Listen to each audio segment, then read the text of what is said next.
I can't do it. Okay. We'll do it live. Okay. No. We'll do it live. It. Do it live. I'll write it and we'll do it live. Thing sucks.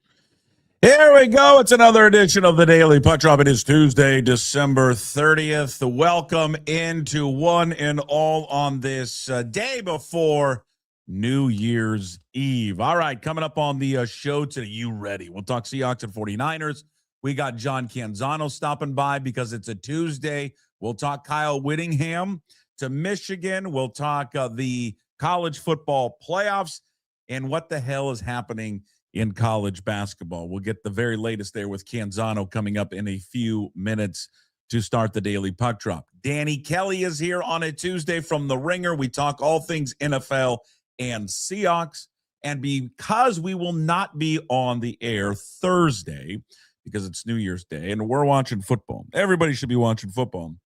It will be an edition of KJ-Arent with Mitch Unfiltered coming up today, a little bit later in the program. As always, with KJ-Arent, you can watch or listen to it live during the Daily Puck Drop, the entire thing during the live show. But once the live show is over, the only place to watch or listen to it is if you are a Pucks Posse member or a patron at Mitch Unfiltered. All right, we are in the Limback Lumber Studios, as we always are. Contractors, they're going to offer free deliveries, everything from whole house packages to homeowner DIY projects. They've got the largest stock moldings in the Northwest, old school service because they've been doing it since 1930. Give them a call at Limback Lumber, 206-782-3487, or visit them online at limbacklumber.com. You can follow me on all the social media platforms, Puck Sports everywhere, except for TikTok, which is Puck_sports. And, of course, you can visit us at pucksports.com. There, you support everything that we do here on the Daily Puck Drop, all the shows that we do daily, the free shows, plus we give you bonus shows every week throughout the week. Mitch coming on today, KJ-Arent, plus we've got another edition, not this week, but coming out next week, of Ryan Divish. Ryan Divish coming up there with Inside Pitch. All right, that's what we got coming up on the show today. We'll talk to Canzano coming up here momentarily. And we'll talk about the college football playoffs, Oregon's chances against Texas Tech, Kyle Whittingham, and all of that. Lincoln Riley blaming Notre Dame. But this week should be dominated and will be dominated, obviously, with the Seahawks and 49ers. You saw the Rams last night losing to the Falcons. I owe Jim Moore another $50. F you, Jim, if you're listening or watching. That's 0 for 2. Like, that's not been good for old Puck the Picker in the last two bets there with Jimmy Moore.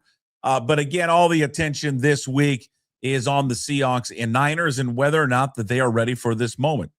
And no doubt that they will be ready for the moment coming up there on Saturday.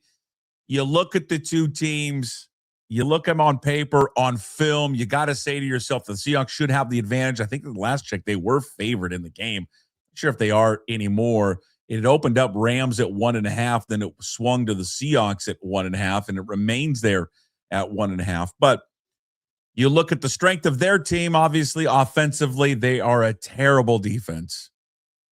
And part of it is because of the injuries they've sustained and all of that. But they are not good defensively. Seattle should be able to, even though they haven't been consistently moving the ball for the full game in the last 3 to 4 games, they should get opportunities there against the 49ers because they're just not that strong defensively. The question will just be, can the Seahawks stop them on defense when they're on offense? Can they stop San Francisco's offense? That will be obviously the key storyline coming up in the game there on Saturday. And again, they were exposed, I guess, to a degree a couple of weeks ago against the Rams. They no doubt responded beautifully this past week against Carolina. It's not the same offense that, they're going to see on Saturday, what they saw this past week against Carolina. But for those concerned about, 2 weeks ago, they got bludgeoned by the Rams. Well, it is the same defense that earlier in the season against that same Rams offense that held them in check.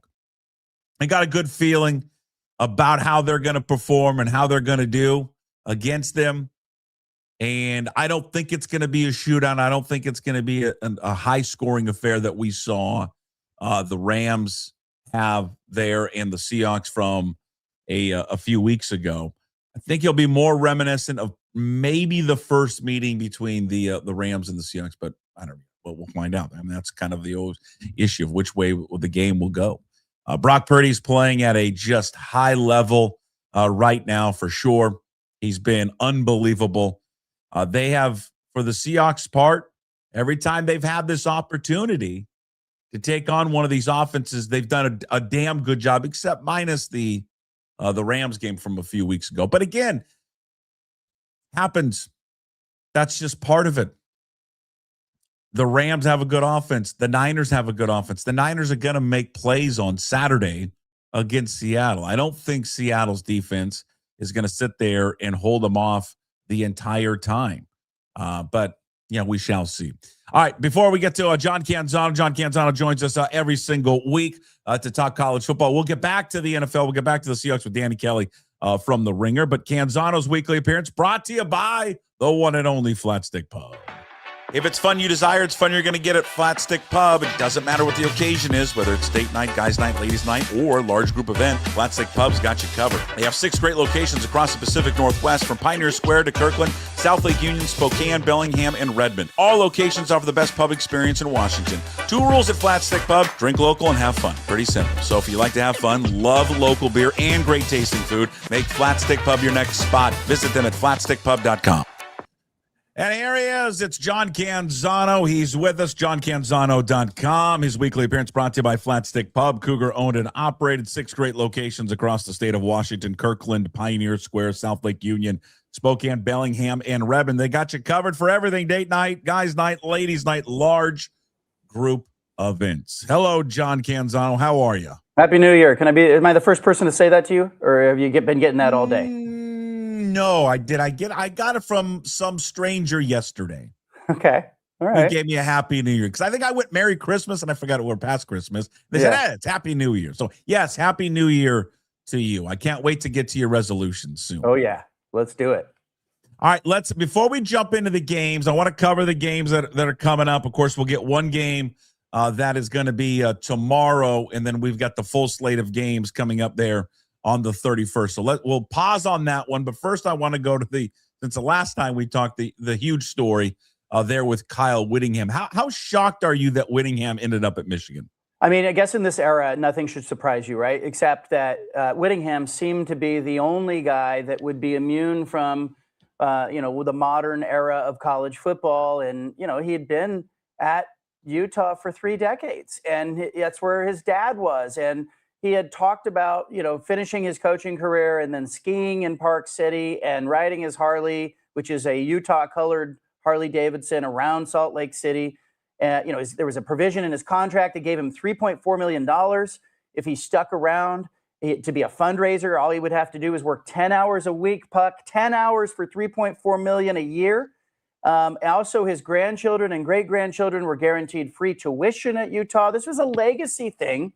And then all of a sudden, Michigan trips all over itself. Sharon Moore ends up in the pokey, and you end up firing him. And here comes Kyle Whittingham riding into, Ann Arbor on his Harley now, starting over. I mean, I think there's a lot of things to unpack here. I think one is that Utah screwed some of this up. They messed it up. No way administratively you let Kyle Whittingham leave you if he's still interested in coaching. They were obviously worried about getting Morgan Scalley that head coaching job. They were probably afraid to lose him and lose their contingency plan. And then secondarily, it just tells me Kyle Whittingham doesn't want to be a fundraiser at 10 hours a week. He wants to go coach football. And so I think Michigan failed forward. If you're a Michigan fan, you have to be ecstatic with this.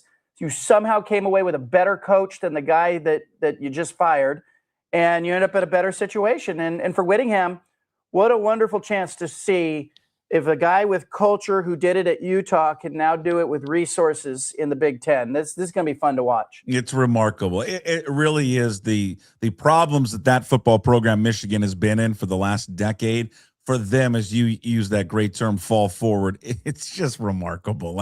They couldn't have got a better coach. A guy that symbolizes everything, represents everything that's right about college football, the way that he conducts himself, the way that he coaches, the toughness, the mentality. It's such a perfect fit, him in Michigan. It makes too much sense for him to go to Michigan.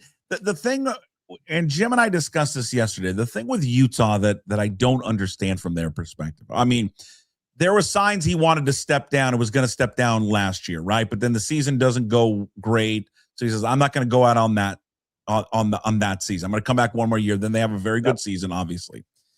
And so then Utah, Morgan Scalley's probably being contacted by other schools to be a head coach, whatever those schools are. And so he's chomping at the bit to get a job. He wants to be the head coach at Utah. But if Kyle Whittingham wants to stay, what I don't understand about Utah and their decision. Why not just say, Morgan, I know you're the coach in waiting. We get it. But this guy wants to continue to coach. We're going to let him to continue to coach. If you want to leave and go elsewhere for a job, then go elsewhere for a job. Because here's what's going to happen. Whittingham stays on for, 2-3 more years to coach. Scalley coaches some other school, probably a lower school than Utah, right? He wins there, signals that he's a good coach. When Whittingham leaves, they're going to go hire Morgan Scalley. Yeah. He's going to get the job eventually. That's what I don't understand about it. And also, there was something in Scalley's contract that guaranteed him that job. And I think Mark Harlan, the athletic director at Utah, he's a smart guy, but I think this one got botched because it's a different program when Kyle Whittingham's a coach. You think about the kind of CEO that he is. Well, the new era of coaches are going to have general managers. You're not going to have this unilateral autonomy that Kyle Whittingham has had all along at Utah. So it's a different program now at Utah. And here's the other thing. Who's going with Kyle Whittingham to Ann Arbor? He's going to take assistant coaches. He said he won't poach the roster, but if those kids jump in the portal, he's not going to ignore them. So, I think BYU's coaching staff, too, is going to get hit by this because he has such great connections there. Gary Anderson, the former Oregon State coach who flamed out in Corvallis, he's on Kalani Sitake's staff at BYU. Gary Anderson's one of the first people I thought about because I think Kyle Whittingham would hire him as his D-line coach or one of the defensive assistants. And so I think you're going to get a lot of domino effect here. That's going to be more than just Kyle Whittingham leaving Utah. I think Utah lost some culture here. I think they're going to lose some support staff. And I am also looking at the Big Ten. Utah dominated USC. They were 5-2 against USC in their last 7 meetings, beat them 3 in a row before USC left for the Big Ten. I have to think that Lincoln Riley's going, oh, crap. Michigan just got better, and they got better with the guy who was kicking my butt. Oregon was 3-3 against Utah in the last 6. They played Utah, had far fewer resources than Oregon did, played them toe-to-toe. So Whittingham now at Michigan has to change sort of the hierarchy there. A lot of people had believed that Michigan maybe was at the bottom of that top tier. If I'm Ohio State, Oregon, USC, Penn State, I'm going, crap, this is not good. You think he coaches all 5 years there? I think, look, he's 66 years old. We're looking at, a guy like Kirk Ferentz at Iowa who's 70. I think if the system is set up correctly, he's going to have resources, and in some ways the job's going to be easier for him in Ann Arbor. I think if he has success, he could do 4 or 5. I think he could get there. But, that's probably about it.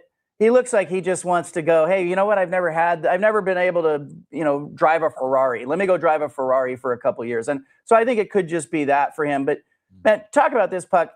10 hours of work a week, $3.4 million, or go coach. He said, I'll go coach. I mean, it tells you he's a ball coach. Yeah. All right, let's get into the college football playoffs. They will start tomorrow. Only just the one game tomorrow, the Cotton Bowl. Ohio State against Miami. The Buckeyes are heavy favorites in this game, 9.5. How do you see this one going? Do you think this goes the way that Vegas thinks it's going to be, and it's going to be a blowout? Or does Miami and Mario Cristobal have a shot against the Buckeyes? You know what I would look at if I were a bettor, and I'm not, but I would look at the first quarter spreads of these quarterfinal games. Last year in the quarterfinal round, all 4 teams that had the bye started sluggish. Oregon got boat raced. Everybody was sluggish and playing from behind in that first quarter. What will the layoff do to Ohio State? What will the layoff do to Texas Tech, who hasn't played since December 6th? What will the layoff do to these teams versus maybe Miami that's in rhythm. You know, it's almost a normal game week for Miami and Oregon and the teams that played in the opening round. I don't think Miami has the horses to compete here, but I like Ohio State winning it. But keep an eye on that first quarter, because I wouldn't be surprised to see it maybe not go Ohio State's way early, as the Buckeyes look like a team that's coming out of, playing a week 0 game, and Miami's in normal game rhythm. I think Miami kind of hit their ceiling in beating Texas A&M. It was a great matchup for them. I like Ohio State in that one. Okay, let's go. Then when we get to January 1st, we'll start it off there in the Orange Bowl. The Oregon Ducks taking on Texas Tech. Oregon favored by 2.5, and this is just I was just reading a long article, I think it was on ESPN.com, about the booster, the donor at Texas Tech, the Campbell guy, who was worth like, I don't know, $14 billion or something. He's the one who ended up buying this whole Texas Tech roster. It's new school versus old school, but Oregon has that kind of new school vibe to it, right? I mean, it's the same thing that Texas Tech did. Phil Knight gets involved, not in a time, in age of where it was NIL money, but he got involved and gave money, resources to the university and all that. And now Texas Tech is doing basically the same Oregon model, just differently now in the NIL world. Yeah, and look, I saw Phil Knight when Oregon played Indiana in the middle of the season. He's 88 years old. He's getting up there. And I think Oregon would love to give him a return on the $1 billion investment that he's made in his alma mater. $1 billion have gone into, just the campus in general, facilities, football. He and his wife have given $1 billion plus. So I think Oregon would love to get him a return on the investment. So I do find that parallel interesting with the guy at Texas Tech who's new to this game. And you're watching Phil Knight on the other end. When I saw him at the Indiana game, he got an escort. He got a golf cart that took him up to the elevator. He got out with his friend, Ken O'Neill, his best friend. He was using a cane. He's 88 years old. And I think Oregon would love to give him, a thrill this season. And, he's watching this unfold. So, it is a little bit new and old, but Oregon, nobody was better positioned for this era than the Oregon Ducks. NIL, portal. Oregon's had its toes on the line for years with, the rules and what you could get away with. Now the Ducks, I think, are just so uniquely it was like they had rocket fuel behind them. When everybody else was going, oh, we have to adjust to this, Oregon was like, we know how to do this. They had already essentially privatized that athletic department. They were not operating like a public school. They were funded by Phil Knight, and they had a donor, Pat Kilkenny, who was the AD for a spell. He worked as the AD for $1 a year because they just wanted to get a building built. They built Matthew Knight Arena, and then he got out. So Oregon, in this era, Oregon's just so uniquely positioned.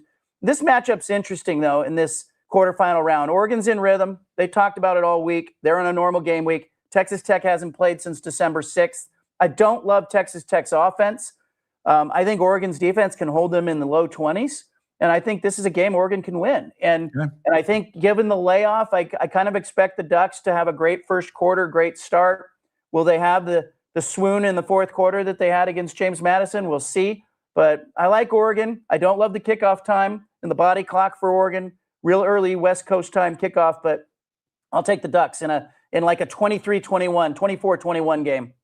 Okay, if they do advance, they will face the winner in the Rose Bowl. It's number 1 Indiana, number 9 Alabama. It will not, John, kick off at its traditional 2 p.m. start time. That means we get robbed of the sunset like late in the third quarter, which is just, but it's just, you know what? It's poetic for everything that's wrong with college football right now, that we don't care about anything anymore and traditions and all that. It will kick off at 1 o'clock, Indiana and Alabama. Does Indiana advance to the semifinals to face Oregon in a rematch, you think? Yes, Indiana finds a way. I think Curt Cignetti's too good of a coach to lose this game. Alabama's got flaws.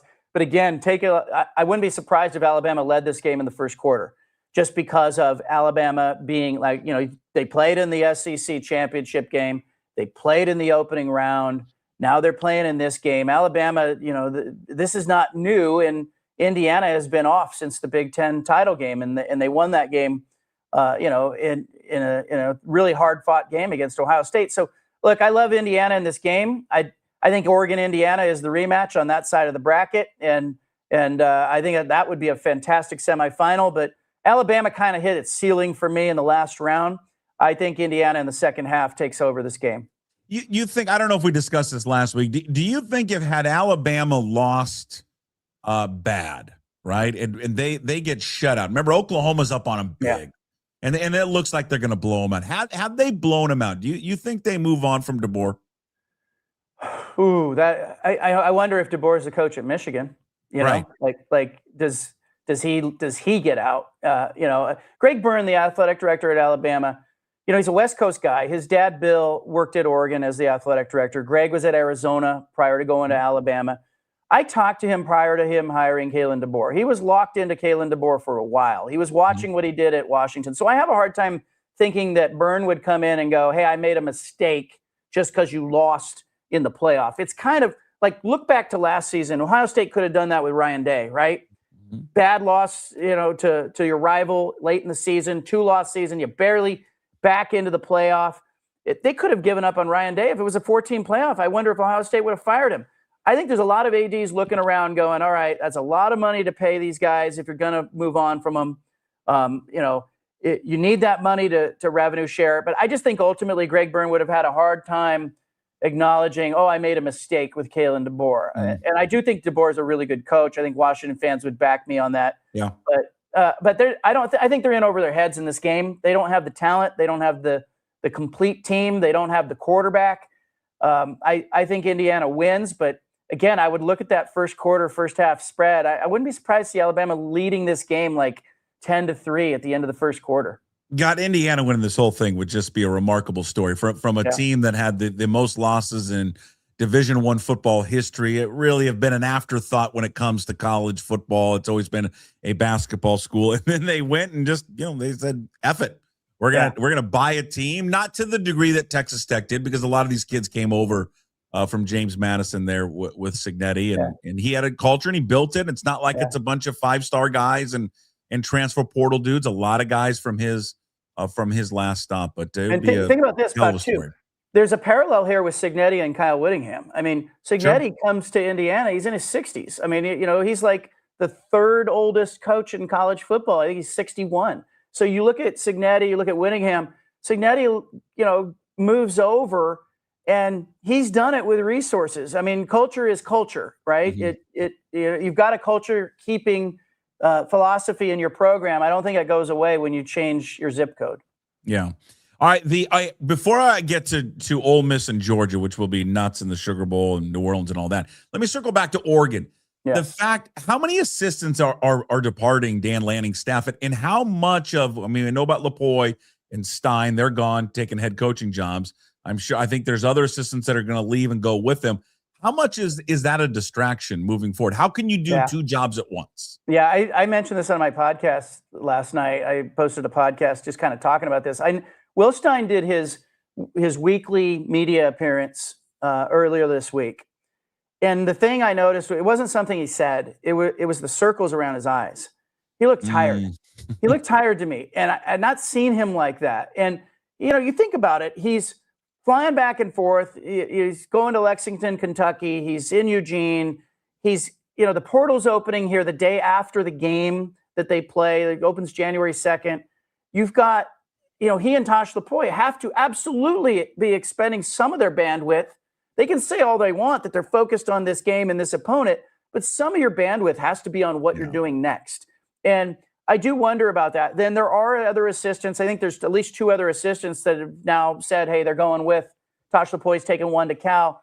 And I think that does have an impact and it does have an effect. But it is kind of the casualty of the calendar here in college football. This is a lousy calendar. We should move the season up to week 0. The conference championship game should happen after Thanksgiving. The first round of the playoffs should happen a week later. Puck, the national championship game should be happening this next week. And then the portal opens. That would really help everybody, because I think it is a terrible distraction right now. And this is a factor for Oregon. You can, they can say all they want that this isn't, it won't matter. They're focused on their duties. We've seen this before. We've been to the puppet show. We've seen the strings. We know what is going to happen here. There's going to be some fallout from these guys moving on to other jobs. Yeah. All right. Let's go to the other game, or the last game. Ole Miss and Georgia just will be a fantastic theater there in the Sugar Bowl. Two Southeastern Conference squads. Obviously, the Lane Kiffin angle. I feel like anybody's been talking about Georgia for some reason. That kind of feels like they've been kind of an afterthought in this whole thing. Can Ole Miss keep it running despite their head coach now coaching LSU? Ole Miss impressed me because I thought without their coach, I wondered if those guys would have an eye on the portal. I wondered if they wouldn't be in it. They looked like a team in that opening round game, and they got that same tune-up game that Oregon got, right? They got an opponent that they should beat. They got a chance to get back in rhythm. And I think that's Ole Miss's only shot in this game is to jump out like 14-0 in the first quarter and then try to make this a close game late. Georgia's just better in every way, but Georgia is sitting in that position like Oregon was a year ago where they've had time off. And this is the game that I'm wondering if it matters, because I think Georgia is better, but I'm not sold on Georgia's quarterback play, and these teams know each other. I think this is going to be a really fun game, and again, I will not be surprised if Ole Miss leads this game at the end of the first quarter or at halftime. They're not the better team, but they're in rhythm, and Georgia's not. I'm not sure if you've seen this story. It just came out, I don't know, like 10 minutes ago. It was a post. And it's just it highlights, John, just another example of how stupid college football is right now. There is a tackle at Oklahoma State, and his name is Grant Segrin. He is announced weeks ago that he's entered the transfer portal. Okay. But today, when they hire the guys that do the big thing on Twitter, with their image and all the messaging, he announced that he's in the portal, but he announced his scheduled visits for the 4 schools that he's going to go visit. So with the dates and everything. And the 4 schools are the following. Now, remember, he's in the portal, Oklahoma State tackle. He's going to go visit Auburn, Northwestern, Arkansas, and the final school he's going to go visit is Oklahoma State. I mean, that just tells you everything about how dumb the sport is right now. He just spent like 2-3 years there.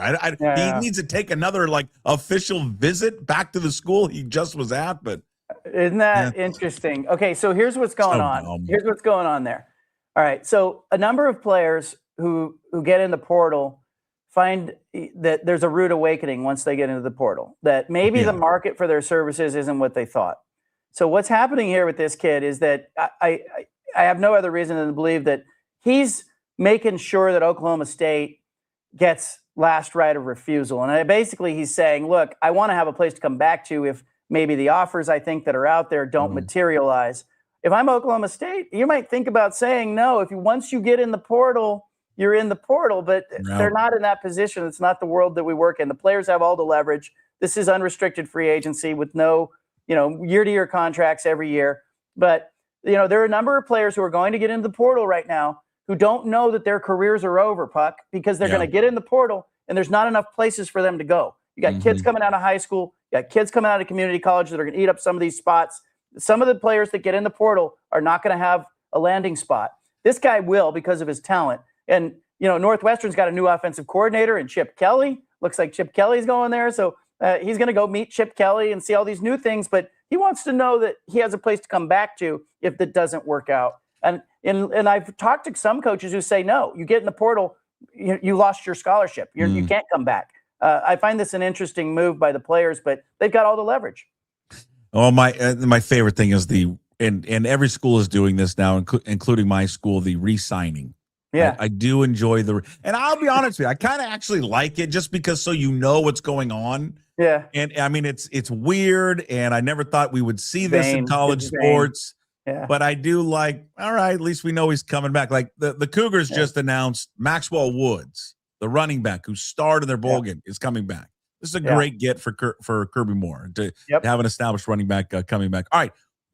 College basketball is just a mess right now. Every coach is sounding off. We've heard from Calipari. We've heard from Izzo. We've heard from Mark Few on this. And for people that are not following the story, they are essentially letting players who have played professionally, whether in Europe, the G League, got a guy has just been drafted in an NBA team a couple of years ago, allowing these players now to come back and play in college.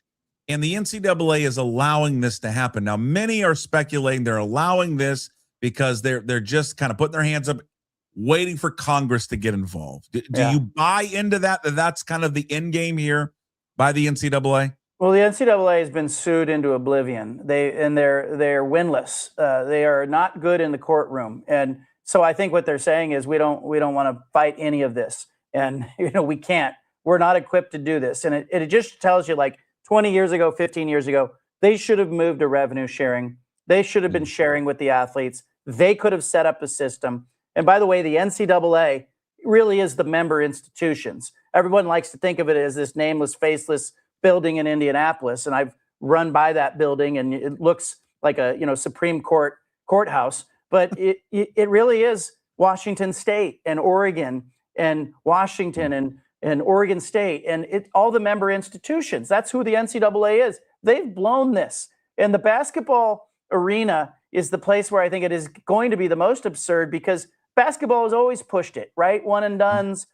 We've seen players go into academies. We've seen coaches that will do anything to get talent.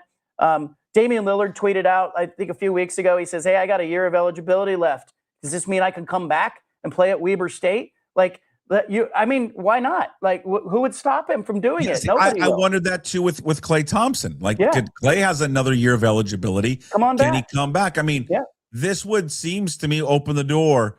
I bet you some deep down there might be one little small regret for LeBron James that he never played college basketball. I'm opening my recruitment. What stops him from I'm out from the NBA and the decision comes, I'm going to Duke. And he's a 42-year-old freshman at Duke. He could do it.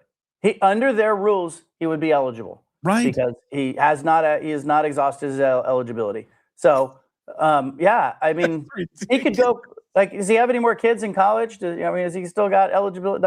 Like, he could go out and play with one of his grandkids. Who knows? Like, I think, and I love that the coaches are talking about it. You see the football coaches are a little more reserved. Mm-hmm. They act like they have more to lose. The basketball coaches, they don't give a hoot. Like, Calipari's going to talk about this.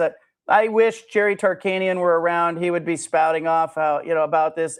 The absurdity out there in basketball is real. And I do think at some point there's going to be laws, there's going to be legislation, lawmakers will get involved. But do you really want that? Like, college athletics should be grown up enough to police itself. It just isn't right now. All right, last thing for you. Last conversation before 25. What are you looking? What is John Canzano there at johncanzano.com? And, of course, on YouTube, John Canzano as well. What are you looking forward to? What are you looking ahead to in 2026? I just had it like you have. Look, you went rogue on this pirate ship that is Puck Sports. I've done it with my writing. I'm doing it now in my radio spoken word, format. I was on an airplane yesterday and I had 2 or 3 guys that were sitting around me saying, "Hey, I subscribe to you. I can't wait to see what you're going to do with this audio thing." It's just exciting to me to like, as much as we all get turned off by what's going on with college athletics and, this all become a business. I think you and I have connected, more clearly and closely with the people who read me and the people who watch you and listen to you. I think that we're in a one-to-one relationship with these people. So that feels really good to me. I'm looking forward to more of that this next year. All right. Well, Happy New Year to you and your family. And we'll look forward to the continued chats in 2026. Thanks, John. Thanks, Puck. There he is, John Canzano, johncanzano.com. Check out his YouTube page as well, John Canzano. If you didn't know, we talked about this a few weeks ago. Is not on the radio show anymore, radio station anymore. He's going to go and pivot, do more kind of like what we're doing. So check out his YouTube page, John Canzano, and then also on all the podcast platforms, Apple, Spotify. And, of course, you can find all of his work and all the details and everywhere and everything, how to find him up there at johncanzano.com. All right, we switch gears going from college football over to the NFL. There's a slightly big game coming up on Saturday between the Niners and the Seahawks. Our NFL coverage is all brought to you by Georgetown Brewery. Drink Georgetown Tavern Beer, your new locally brewed domestic-style lager. 4.2% alcohol. Cheap, good, local. Danny Kelly joins us here from The Ringer. I kind of paused. I went, Danny Kelly from The Ringer joins us. Yep. I don't even have to ask you what number one in your Danny's Dimes is going to be this week. I'm pretty sure I think we're going to kind of just spend most of the time talking about it. But Danny Kelly, we'll get to it in just a second. He's here from The Ringer every single Tuesday with us, talking the NFL, talking Seahawks, senior staff writer, Ringer Fantasy Football Show, Ringer NFL Draft Show, and again brought to you by Georgetown Brewery. Well, here we go. Are you just nervous? like old times? Not nervous. No, not nervous. Excited. I'm probably the only. I'm a weird sicko. I was probably, thank you, the only person in this town that wanted the Niners to win. Yeah, I think that's true. I did. And you're an idiot. And I know I'm an idiot. I get, and don't explain it to me. Well, you do understand that if they had lost yes, I get it. I understand all of it. Right. You want all the smoke. Yes, I want it. I want this game to have everything on the line. Now, is that crazy talk? 100%. I look at sports very differently than most people. I enjoy this type of game. Winner take fucking all. Yeah. Love I think you probably have a more healthy relationship with sports than a lot of people who, there's a lot riding on this emotionally. And obviously this is a massive rivalry. It's cool to see this rivalry come back because I feel like we didn't really think about the 49ers all that much this season. Bosa was hurt. Fred Warner was hurt. Purdy was hurt for a good chunk of the year. They still just kept winning, but we all kind of just thought, or at least this is from my point of view, we all just kind of thought they would fade away as the season went on. And now they have a chance to freaking beat the Seahawks at home, and get the 1 seed and then have the opportunity to play all home games all the way through the end of the Super Bowl. So, I think this is, it's obviously great for the rivalry. It makes me nervous. I have a long-standing history of not animosity, but some playful animosity with 49ers fans. Sure. So, because going back to the days when I was running the Field Goals website, that was like the peak of the Seahawks 49ers rivalry. That was like Pete Carroll, Jim Harbaugh. That was heated stuff. So it is fun to see that come back. I will admit I'm kind of nervous about this 49ers team. I think the way that they're playing offense right now, the Seahawks are going to have to score some points. Well, I hope they score some points. If they don't score some points, Danny, it's over. They are going to have to score points. They're going to have to score a point or two to win a game. Yes. Ladies and gentlemen, this is the type of stuff that you get 3 to 4 times a week. That's why up at the Ringer, on YouTube, on all podcast platforms, Spotify, eventually Netflix. Yeah. And that's going to be the headline. They have to score points. They're going to have to put some points on the board, Puck. All right. Well, okay. So the question will just be this: you figure Seattle's offense is gonna be able to put some points and move the ball on that defense. Hopefully, you would think. Now, I would have thought they would have done that against Carolina, and I know the weather maybe was a factor, but Carolina's defense is not good, and they couldn't really do anything until they got into the second half, and really aided because of field position more than anything, because of their defense. Yeah. And then there's that. Can they do it against the Niners defense? And Robert Saleh, who's a good D coordinator despite all the injuries. And then the bigger storyline is just can Mike Macdonald's defense slow down Kyle Shanahan's offense? Right. And I think we've talked about this a couple times. Like, this is why he was brought in. This is part of the reason Pete Carroll was fired. I think ultimately was just like trying to take back the NFC West. And this is awesome that he has the opportunity to not only win the division, but get the number 1 seed here. So massive implications from a narrative point of view. Obviously, I think the Seahawks are still going to be a good team, regardless of whether they win or lose this game.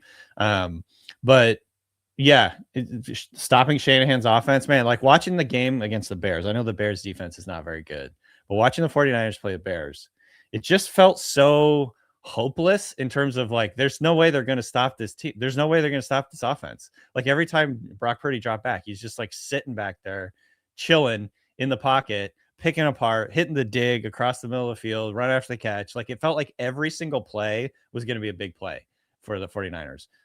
So obviously, the Seahawks defense is a lot better than that team, and I expect them to put up a much stronger fight. But the 49ers offense has been kind of a buzzsaw since Purdy got back. Purdy's been incredible.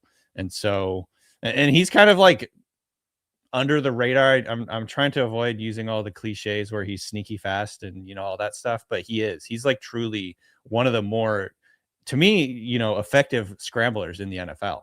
And so, they're going to have to not only kind of stop Christian McCaffrey, stop the run game, but stop Purdy when he's passing, but they're also going to have to corral him as a scrambler because he's so good in those out of structure situations. So it's a huge challenge. Kyle Shanahan always has really good offenses. Like, he just gets guys open. So, I think that's going to be, that's going to be a thing to watch at this game. Well, it's the chess match, right? Because he's going to have a move that McDonald will counter, and then Shanahan's going to counter that, and blah, blah, blah. Just go back and forth. And then you just got to wonder.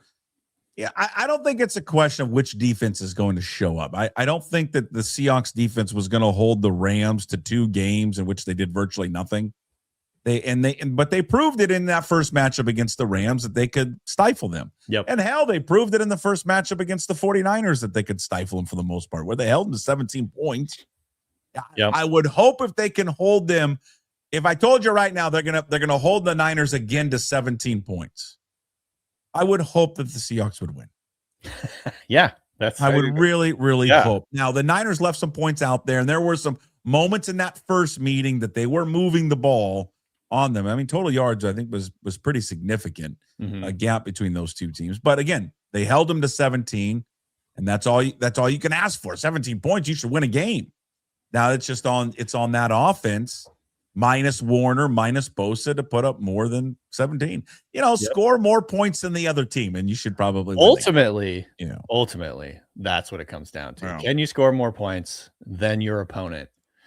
Man, it feels so. Does it? How long ago does it feel? Week 1. I don't even. Oh my God! For liking week 1. And I think I said this when the schedule came out. I liked it. I liked how they booked the bookends. That's weird. I love it. I just think they start. It does. It seems like ages ago. It's a whole different team back then. We didn't know what to expect from that team. Yeah. I'm just like looking at this game. 17-13. We didn't really know what to make of the whole Darnold experiment. He turned the ball over at the end, but also he kind of put them in position to win at the very end, and it just didn't work out. It's just it's weird to look at this game. Charbonnet was kind of like the lead guy in the ground game. I don't know. This is gonna be really fun. Does it feel like the biggest Seahawks game since I guess obviously the whole Super Bowl, in 2015, but like in terms of rivalry, like the tip game with Richard Sherman, which was the NFC Championship game, it feels like this is the biggest rivalry game we've got since that. Well, I think we talked about it. I think the lead up probably to the second Rams game. This felt like the biggest regular season game in Seahawks history. Yeah. And I think at that time it was. Now it's been replaced. Got something even bigger, the bigger box. This is now bigger. Yeah. This is the biggest regular season game that they've ever had. And they got to go on a road in which they've been just unbelievable. What Mike Macdonald has done in his 2 years as the head coach. And they got to go 12-4 on the road, I think. I saw that. Maybe? It's just ridiculous. Yeah. And there was a trend that continued under Carroll. Carroll was, had turned it around. I remember they weren't good under Holmgren.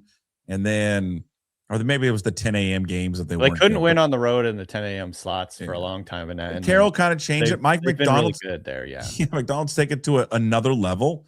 And you asked me if I'm nervous. I'm just more excited about what's going to take place on Saturday. See, you were like my next guest that's going to come on at the top of the hour, Mitch Levy. He wants it over. He wants the game over. Tell me what happens. He just tell him what happens. And you're like him. You don't even want to watch the game. I don't.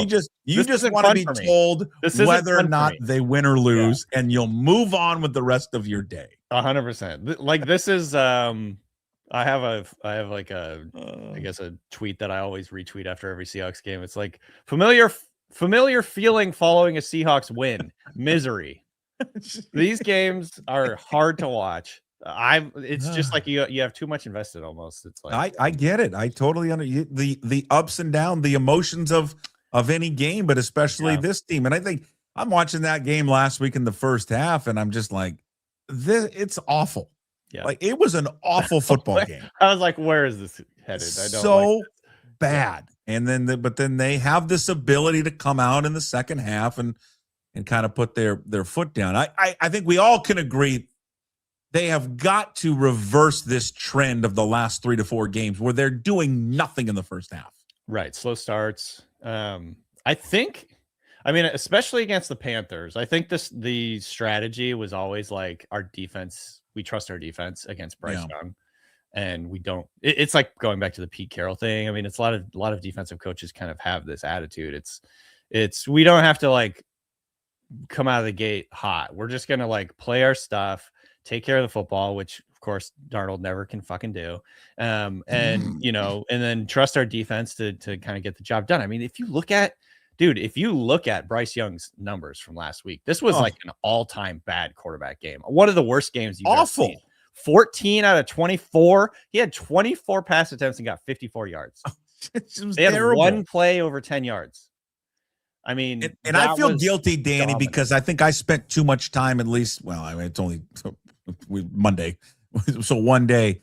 Like, oh God, Darnold, the offense didn't look great. Can they score more points? And didn't really spend more time on just this defense. Shutdown defense. Just absolutely bitch slapped another NFL team. Yeah, and that's the thing. And I think, they knew that they were going to do that. They knew that they could do that, certainly. And I think that's why, like, offensively, you kind of just saw them slow play it. We're not going to, basically, you just don't want to start out on the wrong foot and give the advantage to the home team there in that situation. So but they came out passing and damn near threw a pick. The first play? Yeah, I know. God. Can he stop rolling out to the left?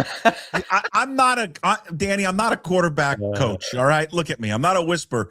But to me, it would seem like if you're a right-hand quarterback, it's hard to roll out left and throw. It is. It's harder. Physically speaking, I think it is harder.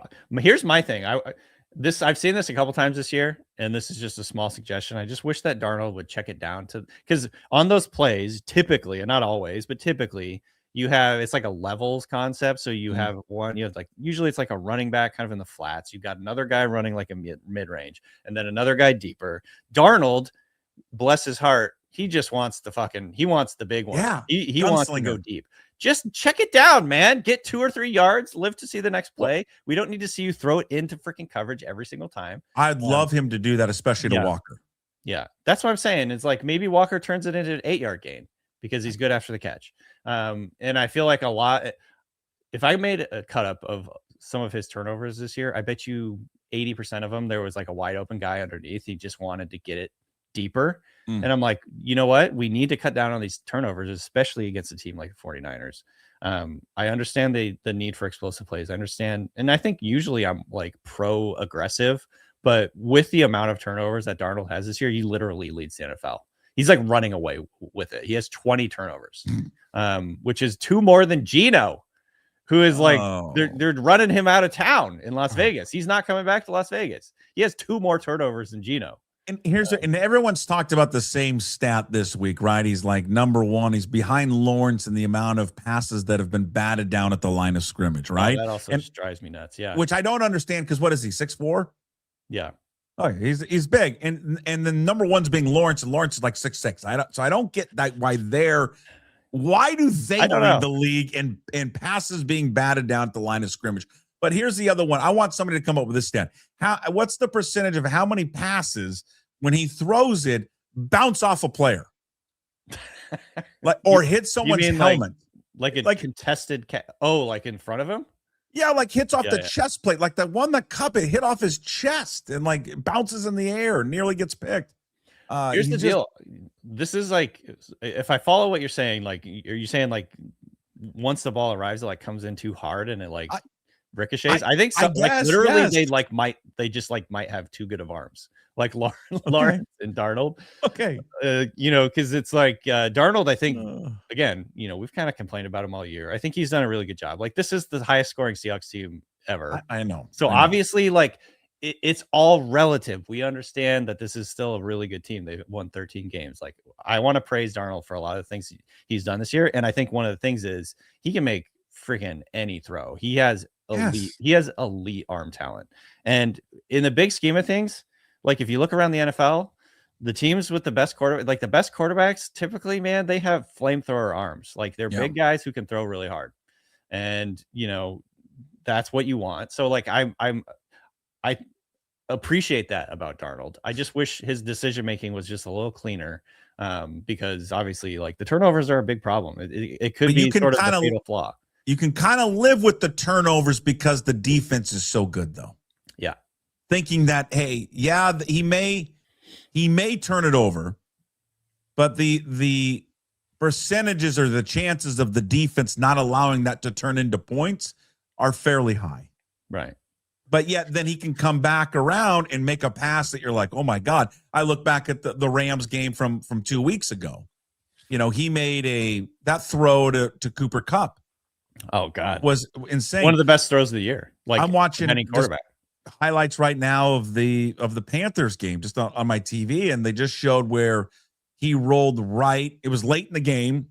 I think the game's still in doubt, and he throws that sideline pass to JSN where he tiptoes the sideline, if you remember that. Like he had to make on the move a really pinpoint, accurate fastball throw right on the money to JSN as he was going out of bounds, and he made it. I'm really grateful for that. Like honestly, like that is huge. Like the flat out talent to be able to make those plays is really important. You want that in those key situations. I mean, look at this is like an example. Last night it didn't work out for the Rams, but like when the Rams were down, those last 3 throws that Stafford made, they didn't work out for a number of reasons. But like you need a guy like a flame. Like this is why having a flamethrower quarterback is so important. Stafford probably should have won them that game. Like the Rams should have won that game. They should have got a PI call on that one to Atwell.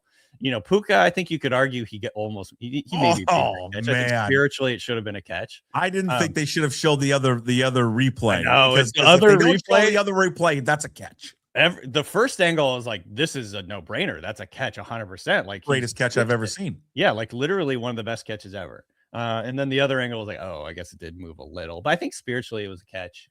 Regardless, incredible throws from Stafford. So like you want a guy that's able to do that in these key situations. You want a guy with the talent who is able to do that, and that's what I appreciate about Darnold. But again, it just comes down to there's a gray area here, and it's like you don't always have to hit the hard throw. You can just check it down. I don't want him to be like a little check down Charlie and super conservative, but there's a gray area that I want him to live in, that he has moments where I'm like, you can tell he was like coached up on it. Like just take the sack. You know what I mean? Like there's been plays where pressure's coming and he tries to revert to his base, which is like, I'm going to make something happen and I'm going to like jump and throw it. And then instead he just holds onto the ball, he eats it, and he takes a sack. I'm like, actually, that's a good play. Like, I'm happy that you did that.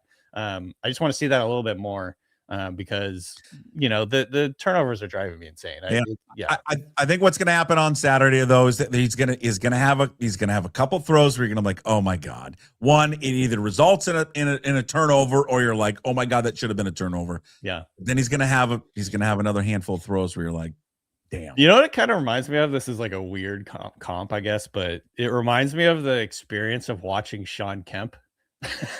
Who back in the day, just talented mofo, like just one of the funner players to watch. Like he made some incredible dunks, but also just like you just want to pull your hair out watching him other times because he's just constantly in foul trouble, always in foul, almost fouling out in every single freaking game I ever watched in his career.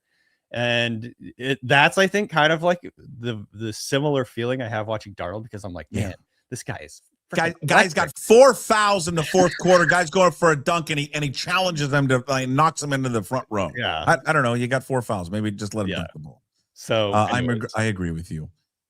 We mentioned this at the start. It's great to have the rivalry back between these two organizations. And the guy that I appreciate the most in this new one is the DB Lenore from the 49ers.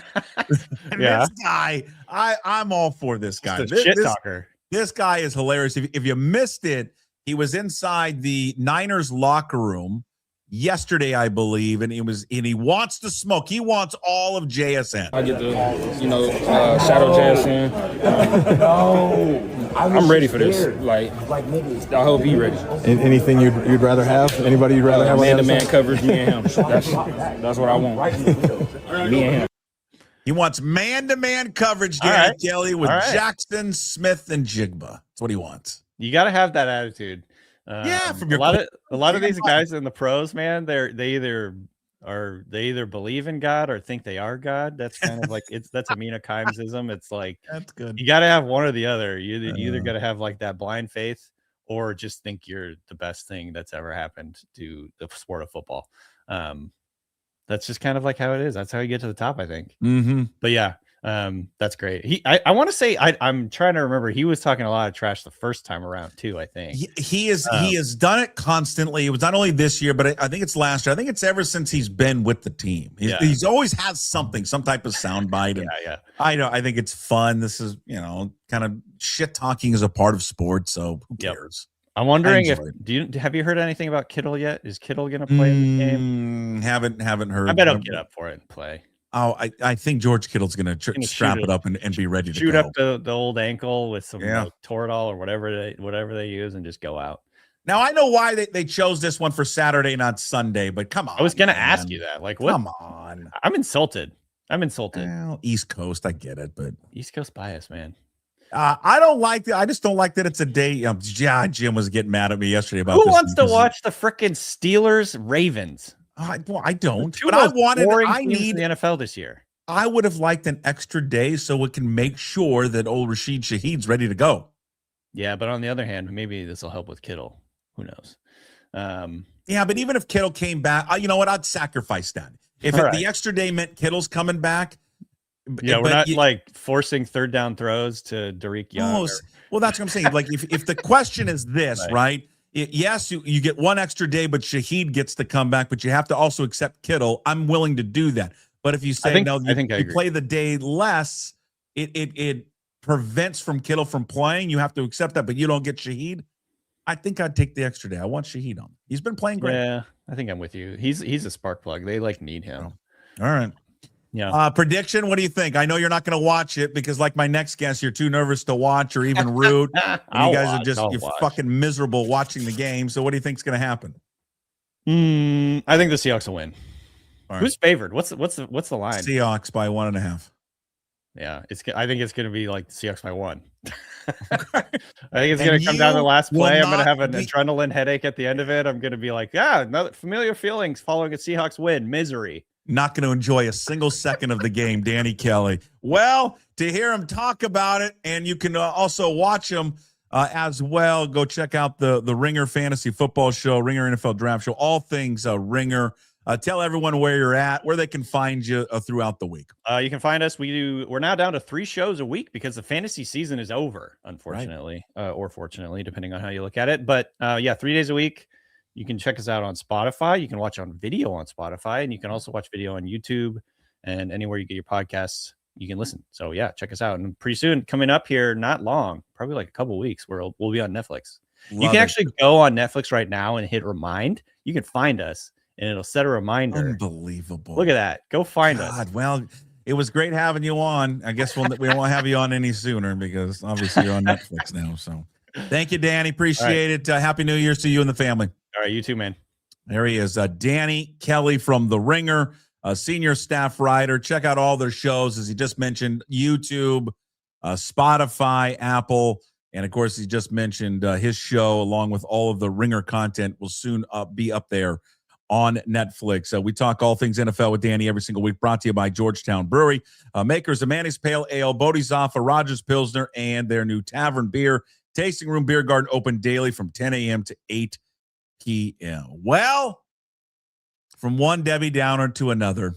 Coming up right now, another edition of KJ-Arent with Mitch Levy, host, of course, of the Mitch Unfiltered podcast. The entire show, as always, airs during the live Daily Puck Drop. But once the live show is over, only place to catch KJ-Arent is if you are a patron of MitchUnfiltered.com or a Puck's Posse member. All you got to do is sign up at pucksports.com. Well, just like Danny Kelly, Mitch Levy, I know.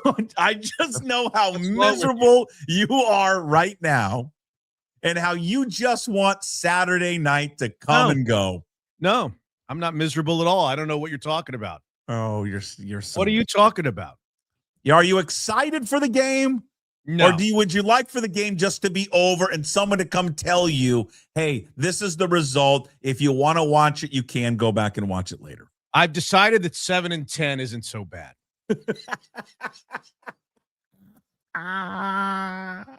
Let me ask you a question. When you go to Las Vegas, or you go to Reno, Nevada, or you go to the Snoqualmie Casino, do you play blackjack at all? Are you a blackjack guy? When I was younger, but not anymore. Okay, so when you were younger and the dealer had the ace showing, and she said, insurance? Yes or no? No. Never once. You'd like insurance. Well, let me put it to you this way. If the Seahawks win the game, they'll be a number 1 seed, and there'll be essentially, statistics say, a 50-50 shot to go to the Super Bowl. An argument can be made that this is the single most important regular season game because of what happens if they lose. They're not out of the playoffs, but I would say they're probably 3% to get to the Super Bowl, 5% to win 3 probable road games as opposed to winning 2 home games. They go from 50-50 to get to the Super Bowl if they win to 6% if they lose. So even go back to the Russell Wilson years, the Super Bowl years. When was the last time they had this much on the line in a game? Yeah, they've had games where make it and they make the playoffs, miss it and they miss the playoffs. But this is the number 1 seed. This gives you the inside track to going to the Super Bowl. This is an enormous regular season game. So the question I asked on episode 360, whatever it was on Monday, was how much as a Seahawks fan would you pay? Right now, if I was willing to cancel the game, make the Seahawks the winner, put them as the number 1 seed, how much comfortably would you be willing to pay for that? Did you ever get a response to that from people? What did Hotshot say? How much money would Hotshot give up? No, I'm asking you now. This isn't about Hotshot. This is Puck Sports. Let me ask you, I'm being serious.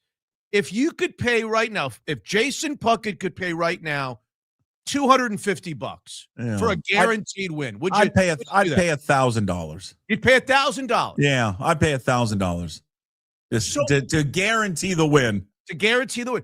So why not insurance? Why not find a place that'll take a wager? If you're willing to spend $1,000 on a Seahawks win, why not bet 500 of those $1,000, just 500, on the Niners on the money line? Yeah, but you're see what you're saying is I don't like what you're doing. I agree with the go-to guy Jim Morsey. He takes a big issue with what you're doing. Doesn't like what you're doing. Yeah, hedging. Why? He doesn't like you. It's a hedge. Why? He doesn't like it. Why not? Because what you want is that you're guaranteed to feel satisfied. Because if the Seahawks win, then they win. No, but that's if they bullshit. Hold on, but if they lose, you've actually won because you bet on the Niners. But you're not satisfied. He's looking at it the wrong way. Is he listening right now? If he's looking at this the wrong way. If the Niners win, you're not satisfied. You're upset. As a Seahawks fan, you're upset because you realize they've blown an opportunity, a real opportunity to go to the Super Bowl. But you're being paid off. To be upset. So how much have you put on the Niners? I haven't done it yet. I will do it. I haven't decided how much, but it's going to be a substantial amount of money. But is it going to make you feel better? It's going to soften the blow of the – and if they win, if the Seahawks win, I'm not even going to think twice about the $500. I'm going to be thinking They're off this week. We're going to watch playoff football where they don't have to play. Mm-hmm. They're going to play at home. And I mean, it's going to be such euphoria if they win this game that the $500 doesn't mean anything. I want you to tell the audience right now, how are you going to experience it Saturday night watching it? Are you by yourself? Do you allow anyone to be in the room with you? Do you enjoy it? Do you talk to anyone? Do you get on social media? Or what is it going to be like? Do you go someplace by yourself? No, you've got me so. Who do you think you're talking to right now? Someone that's going to be miserable on Saturday watching the game. Well, miserable comes in a lot of shapes and sizes.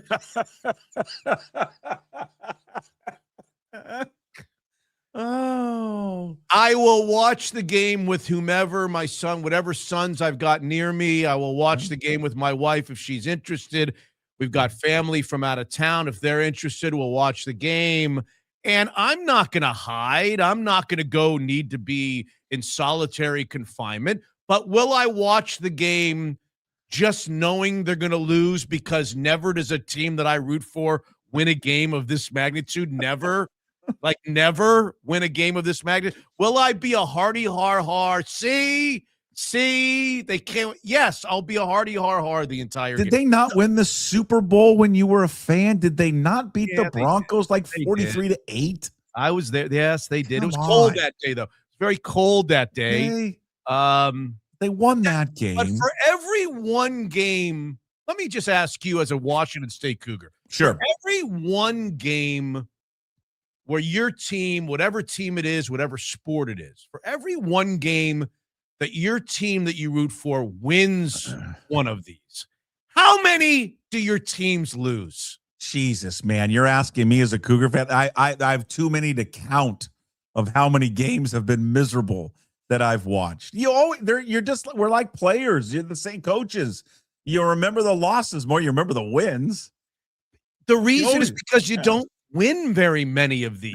Yeah, well, or you just the ones that you lose in heartbreaking fashion, they just sting more. They resonate more. And you're right. Listen, I don't think there's any doubt that this is simply the biggest regular season game the organization's I think ever. The only thing that I've thought about that remotely comes close, which one? would be the final year of Dennis Erickson. They had to beat the Jets in New York to get in.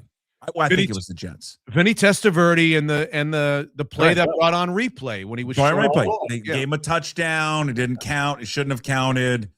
Right now that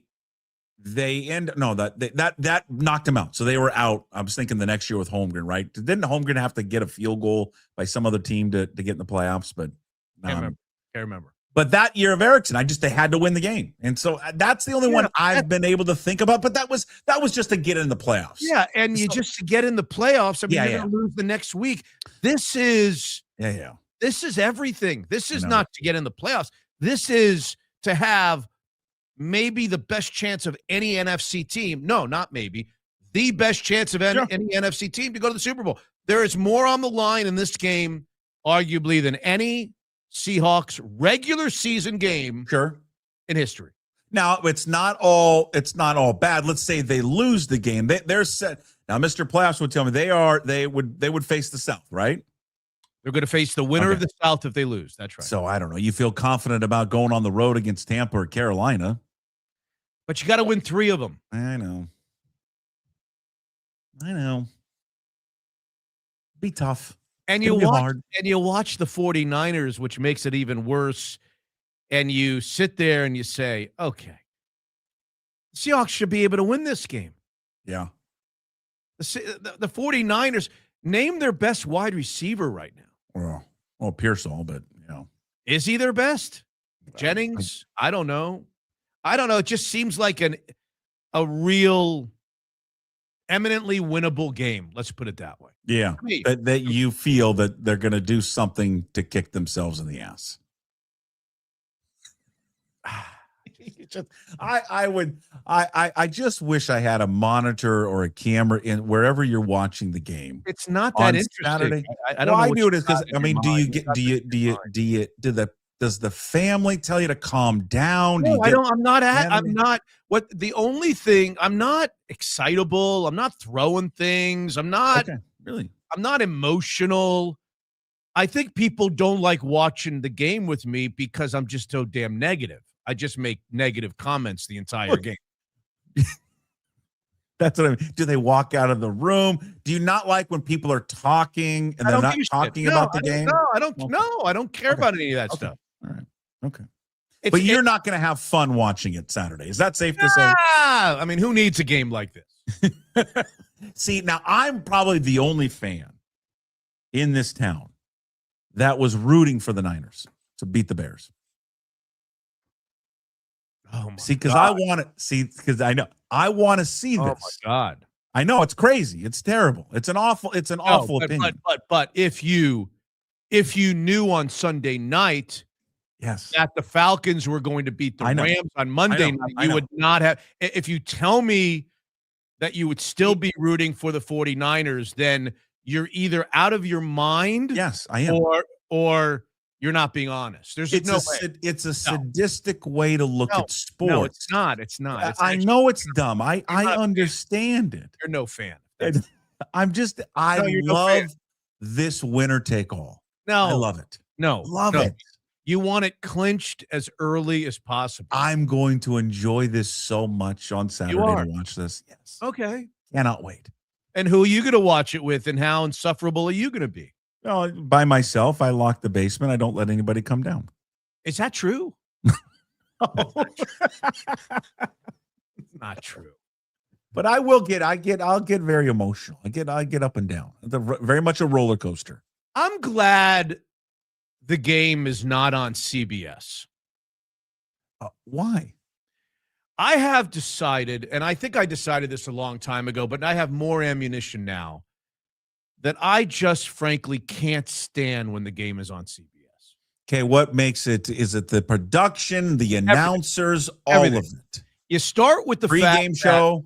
You start with the fact that, unless it's just my TV, that the picture isn't quite as good on CBS than it is on the other channel. I agree with that. We start with that. The second thing is, have you noticed that Gene Steratore agrees with the call that's on the field or the non-call that's on the field 99 out of 100 times? And here's what's worse. Have you noticed on CBS, go back to that Carolina game, I can cite like 4 examples of bad calls or no calls by the officials where they don't even use Gene. They only go to Gene Steratore when he agrees with what's happened on the field. Like, let's take, for an example, the interception where the guy's toe is out of bounds. Mm-hmm. You'll notice, go back and watch. They come out of the break. Isn't that the perfect time to have your expert official in New York, Gene Steratore? Is it a catch? Is it an interception? Is his toe on the line? They don't even bring him into the conversation. I thought they did. I thought they brought him back, or didn't they? I thought they relayed a message that they said that was his shin was down. Wasn't that it? Oh, now Gene Steratore can only relay a message. Maybe he's doing another game. Isn't he doing all the games? He's doing all the games. But go back and look at about 4 or 5 questionable calls or no calls. All of a sudden, Gene Steratore is unavailable. And by the way, let me give you one more other thing that nobody even said and nobody's talked about, but I'm going to say it. I'm going to say it. The tackle by Michael Jackson on Shaheed, which threw him out. It should have been a penalty. Late, so uncalled for, so over the line, such a 15-yard penalty. Yeah. Where was Gene Steratore? Oh, he was on the Bengals Falcons game. He's on the Bengals Cardinals game. He's not available. Yeah, that was a dirty play. It was JSN recognized it right away, and so did Abe Lucas. Because they both went over there, and Mike Jackson was just out of control. I mean, this idea that he was being thrown away for nobody and this disrespect bullshit card he kept playing all week. I mean, here's another one that nobody talked about on the telecast. Nobody talked about. Do you remember the throw from Darnold to Cooper Kupp in the back of the end zone that Kupp dropped? It was in his hands for a touchdown. Yeah, right. When he made his break, the guy grabbed him. They showed the replay. The guy freaking grabbed. That is the literal dictionary definition of defensive holding. When a wide receiver beyond 5 yards makes his break and they grab you, they grab you to slow you down. That's defensive holding. Where was Gene fucking Steratore? Now, did Steratore jump on when they got the penalty on J.C. Horn? Yeah. And by the way, well, there you go. So he jumped on that for that time. I'm talking about, when he jumped on was earlier in the game when the Seahawks did, I think it was Devin Witherspoon, early in the game. Same thing. Fly pattern down the right sideline. They got Witherspoon for grabbing him, and they called a penalty. They didn't call the same penalty on the Panthers in the back of the end zone on Cooper Kupp, and Gene Steratore was like on the Raiders. He's never available. I don't like CBS. I don't like him. Oh, you're out. And when he is available, I've been keeping track. He agrees with the officials' call on the field. I think they always do. How about I think they always agree with the guys. No, Mike Pereira, I don't think so. Blandino, I don't think so. And how about when Sam Darnold rushed up to the line and snuck that ball for the first down, and they said he was short of the line to gain? Yeah, I don't think he got it. I disagree with that. I don't think he got it. Okay. Where was Gene Steratore? He was on the call for the Raiders game. That's where he was at. Here's the one thing I do like about CBS. I like about Ian Eagle. I love the way he pronounces Charbonnet. I can't get enough of it. Like I kept rewinding it just so I could hear him say Charbonnet again. Just enjoyed it. I enjoyed him saying it Charbonnet. He gives a little extra punch to it. You like Ian Eagle? I do. I like him. Do you know his kid? Do you know when I met Ian Eagle? Yeah. Was he a Syracuse guy? 1986. I've known Ian Eagle since 1986. Yeah. Older, younger? He's 1 year younger. He might not remember those 4 years very well. Oh, he got after a little bit, did he? He looks like he'd get after it a little bit.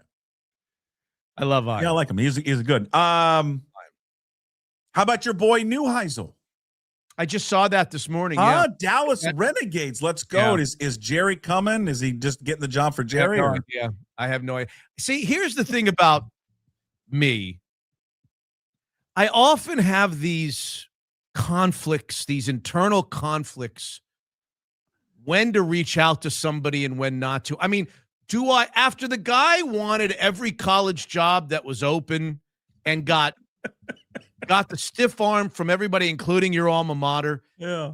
Do I write congratulations on the Dallas Renegade? Do I wait till Saturday when I speak to him anyway? Do I call him and say, hey, I just want to say I saw the news. Congrats. I mean, I'm a little, do I? Yeah, I think you reach out, you say congratulations, and how can I get some Renegades gear?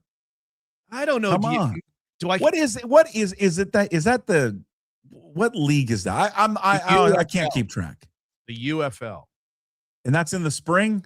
That's in the spring, and he was quoted as saying he's always been a big proponent of spring foot. I don't know. It just feels a little weak for me to be making a call. Tell him that when you see him in person.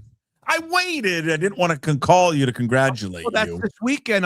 We record together this weekend. He'll come on, and I'll say at the beginning of the segment, congratulations are in order to our next guest. Yeah. Joining us now, courtesy of Taco Time Northwest, as the Dallas Renegade head coach. And I'm going to, knowing me, I'm going to probably say to him, should I have texted you earlier in the week of congrats, or is this okay waiting the 3 extra days? Even though you didn't get me a Christmas gift, since you have this great relationship with Taco Time, can you just give me a lifetime supply of the salsa? Is there any way they can just ship it to my house?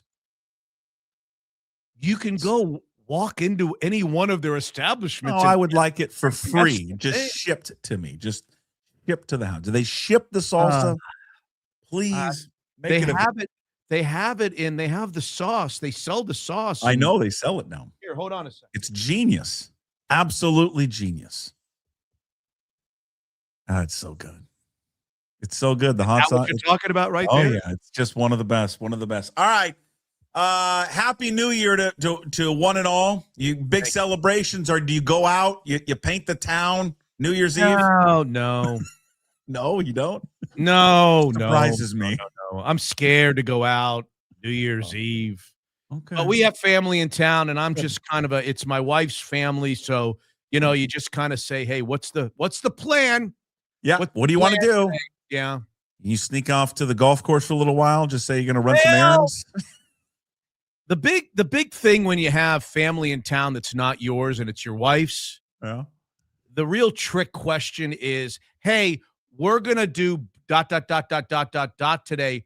Would you like to join us? Now, when you get, would you like to join us? That typically means you either join us or I don't talk to you for the next 3 days. So it's kind of like when your wife says, do you like this sweater on me? Yeah. I mean, you talk about a no-win situation. Can't do it. When your significant other asks you if something looks good. Just say yes and move on. Oh my God. It's just no. I mean, you say you don't really mean that. Yes, but you've got to really start becoming a great actor. You got to sell it. Yeah, you got to sell it. You got to sell it and hope that Gene Steratore is available to make the call as to whether it was a good. Happy New Year to you and your audience. Thanks for including me. Enjoy the games. Go Seahawks. And I'm not kidding when I say Seahawks fans that are listening right now, this is a great maneuver. I'm not going to tell you how much money to do it. Put some money on the Niners. If they win the Seahawks, you don't give a shit about the money. If they lose, you get a little extra cash in your pocket to make the sting go away. That's all. All right. Listen to his advice. Thank you, bud. See you. Okay. All right. There he is. Another edition of KJ-Arent with Mitch Levy, host of the Mitch Unfiltered podcast. Weekly show again airs in its entirety during the live daily puck drop. But once the live show is over, you must sign up to become a Pucks Posse member at pucksports.com or become a patron at mitchunfiltered.com. All right, let's wrap up the show here on this day, December 30th. And we're just going to start not any events that happened on this day, just two amazing birthdays for two amazing sports figures. We first start with LeBron James, who's 41 today. It's amazing. This guy is still playing basketball. Made his debut, 18-year-old. I remember watching that game, Cavaliers in Sacramento. First overall pick of the 2003 NBA draft, four-time NBA champion, four-time finals MVP, four-time MVP, 21-time All-Star, and does not appear to be slowing down anytime soon. He turns 41 today. You know who else had a birthday today? Tiger Woods is 50 today. How about these two guys sharing a birthday? 15 major titles, 81 PGA Tour titles, the greatest golfer that we've ever seen. Now that he's turned 50, eligible for the Champions Tour. I don't know what his comments on that have been, whether or not he actually will play. I bet you he does at some point, go out there and play. Boeing Classic. Come on, Tiger. Come out to the Boeing Classic. You want me to come out to the Boeing Classic? I'll come out if Tiger Woods is going to play there on the Champions Tour. That is on this day, December 30th. Happy birthdays going out to Tiger Woods and LeBron James. All right. Hey, What the Puck brought to you by Restoration One. Again, reach out to them if you have any damages to your house, your business, mold damage, flood damage, anything that's happened here in the last month in the Pacific Northwest. Restoration1.com, the North Seattle franchise. We turn our attention to the NFL and to what's happened in Kansas City, what's happened in Missouri, and what's happened in the state of Kansas. It's criminal what the Hunt family has done to the people of Missouri and the people of Kansas and Chief fans of themselves. The organization is moving operations from Missouri, which they've been, over across state lines. And again, it's really close, and they're both fan bases of, or both states are fan bases of the Chiefs. They're going to move the team to Kansas because they're going to build a brand new domed stadium inside for the Chiefs. Now, the organization is going to pay $1.2 billion of the reported price tag, which is $3 billion. Most analysts say it's closer to $4 billion. Ultimately, what the deal is going to be. So the public actually is going to be on the hook for about $2.8 billion, not 1.8, which is being reported. And now that's going to be paid for with a sales tax. That is going to then affect the people of Kansas. They're going to have to pay more for goods and services because the Hunt family can't do it themselves. And it begs the question of what are the fans actually getting? It's just not the Chiefs, but all fans that are involved in professional sports with billionaires and millionaires. The Hunt family is worth $25 billion. That is their net worth. And yet they cannot afford to foot the entire bill of their brand new stadium. By the way, a stadium that will solely benefit them financially. Not you, not Chiefs fans, not necessarily the people of Kansas, but them, their bottom line, their pocketbook. Of course, they can afford the whole thing, but they don't want to pay for it because they know that the state of Kansas and Missouri, to a degree back in the day, they can hold those two states hostage and they can get the deal done for themselves. They can have the public pay for it. It's a dirty little game that most professional franchises do. Listen, it's wrong. It's wrong what happens to these teams across different cities and states. It's wrong that the Mariners did it. It's wrong that Paul Allen did it back in the day when he didn't pay for the whole Seahawks stadium, which was roughly about $430 million. At the time that he purchased the Seahawks, his value, net worth was around $20 billion. But yet, public had to pay into it, had to be a part of the process. Now, this is not to say anyone regrets the decision by both the Mariners and the Seahawks from getting new stadiums. We all go there. We enjoy it. We're glad that they're there. We're glad that we go to spend summers there watching the Mariners. Glad we go to spend the falls watching the Seahawks and what Paul Allen did of saving the Seahawks from moving. But these millionaires and billionaires, they get away with everything. They get away with anything that they want because we just take it and accept it. You don't got to go use their public park. The Mariners are always going to say, oh, it's a public park. Anyone can use it. You can't. I can't walk in there today and go just, hey, let's go hit grounders on the public park. I can't do that. Neither can you. They get you to pay for it, and that's what they're getting Chiefs fans to do. They're getting the Chiefs fans to pay for something that they don't get to recoup any of their money because the Hunt family gets to keep it all for themselves. It's why I think what the Kraken did was admirable and the right way to do business. Not the biggest hockey fan in the world, but they paid for that damn thing, the entire thing themselves. They didn't make you pay for it. And that's what these organizations should do. It's your company. You get to keep the profit. You pay for it. Simple. All right, that's Hey What the Puck, again, brought to you by Restoration One. Go visit them at restoration1.com, the North Seattle franchise. Big thanks to everybody watching and listening today. Thank you to all the sponsors, Limbeck Lumber, Flat Stick Pub, Georgetown Brewery, Restoration One. Today's Daily Puck Drop, also Georgetown Brewery, I should say. Today's Daily Puck Drop, find it up on YouTube. When you're there, please subscribe to the channel, like the channel, leave a comment, try to get to as many as that we can. Also find the Daily Puck Drop on your favorite podcast platforms, Apple, Spotify, wherever you find your podcast, and visit pucksports.com. There you can sign up to become a Pucks Posse member. Your membership supports all the free daily content that we do here on the Daily Puck Drop and Puck Sports. Plus, we give you bonus shows every week, like another edition of KJ-Arent with Mitch Levy. Also, next week, you'll have another edition of Inside Pitch there with Ryan Divish. Appreciate all the support. Everybody enjoy the rest of your Tuesday. Remind Wednesday's show, we will not do a live show, but we will have a podcast that will be released with Mike Garafolo and Rob Staten. We'll put those out in the morning. No shows Thursday, but we'll talk to you again on Friday with Jim and Chris and our handicapper, Troy Wins, and Bob Condotta of the Seattle Times. All right, we will see you later. As always, Promise to be better. No shoes, no ties. Anybody like to smoke some pot? Yeah. I was born I was born to lick your face. I was born to rub you, but you were born to rub me first. What do you need my address for? We like to send out anyway. Mother of mercy, I don't speak Japanese!